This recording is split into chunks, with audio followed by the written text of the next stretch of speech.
it's Levi and Natalie with Henley's Happy Trails. Natalie is trying to open up a NyQuil. And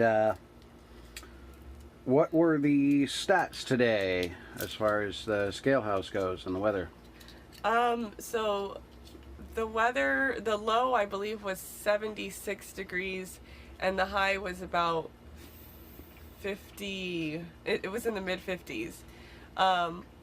But it was very, very sunny out today, and a lot of the workers ended up just wearing their t-shirts with their safety equipment because of the sun. Even the truckers were taking off their sweaters and everything. The Beets never did get to that magical 65 degrees, so wasn't there a wind that was going on too out there? It was a little bit windy. I was really hoping that the Beets would get warm.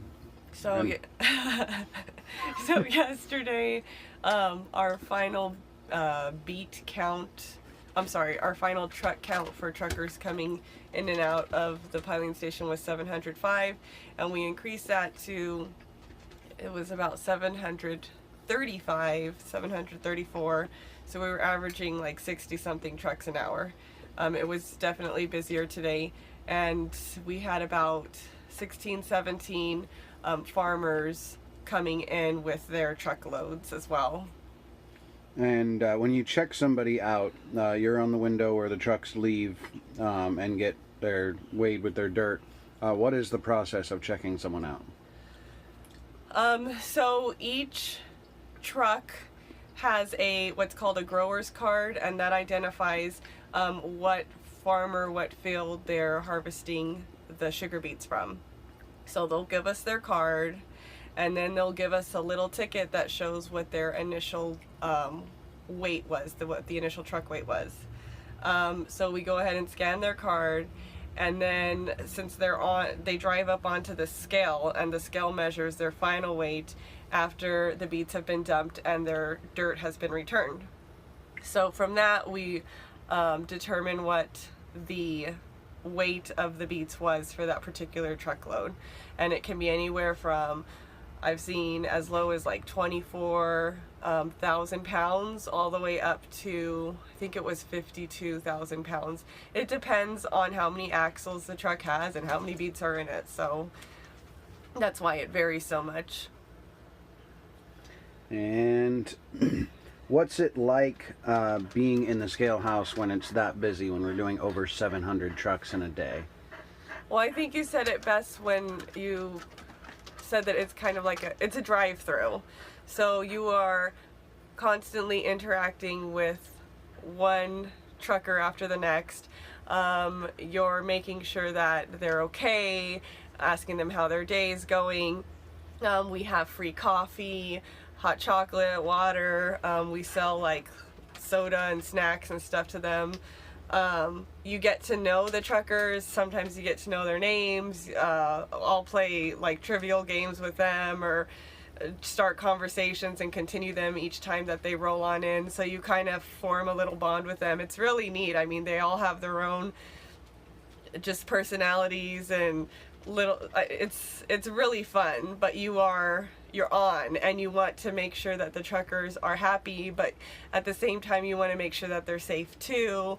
I'm trying to think of what else, but basically a lot of the times my coworker and she's Veronica, works the entrance window, and a lot of the times we just eat like at our table. Like we'll snack during the day. If we kind of have a lull, then one of us will go to the restroom and the other one will take over and just go back and forth between the windows.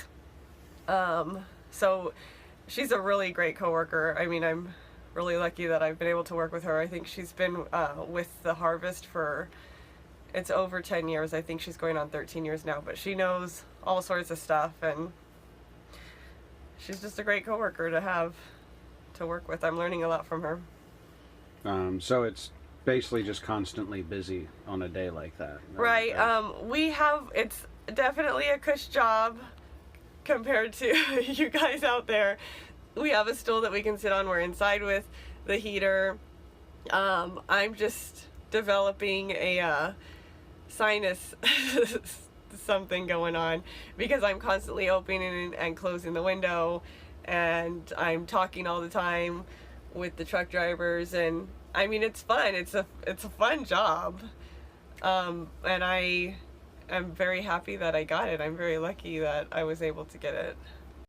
I wanted to add one more thing. Unlike the previous years where we got some days off, so far we have not gotten a day off on the day shift. And Do you still want me to hit your toes with a hammer? yes, I'd like you to hit my toes with a hammer so I don't have to go into work tomorrow. Okay.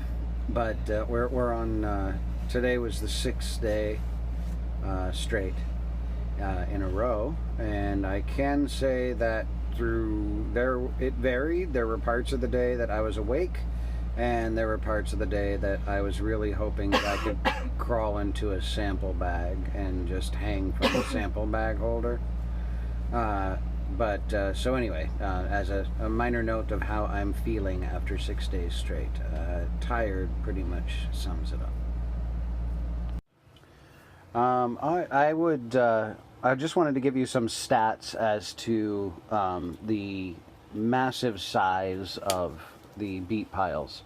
Currently, we have 2 piles at O'Mara, and the piler 2, the one that I'm working on, currently that pile of beets is 700 feet long, it's 250 feet wide, and 20 feet high, which means that pile is 3.5 million cubic feet of beets, which, and this is pretty much an estimate, I mean, give or take quite a few, but about 10 beets will fit in a square foot. So if you multiply that out, it means that we have about 35 million beets in just our pile alone.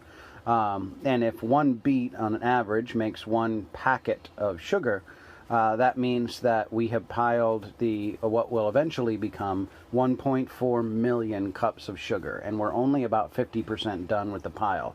Now keep in mind that's just one of the piles at the O'Mara station. The other pile is of similar size, so that you're looking at 2.8 million cups of sugar total at that site that have been piled, or 70 million beets total. So that just gives you kind of an idea of the scope of how many beets are at a piling station.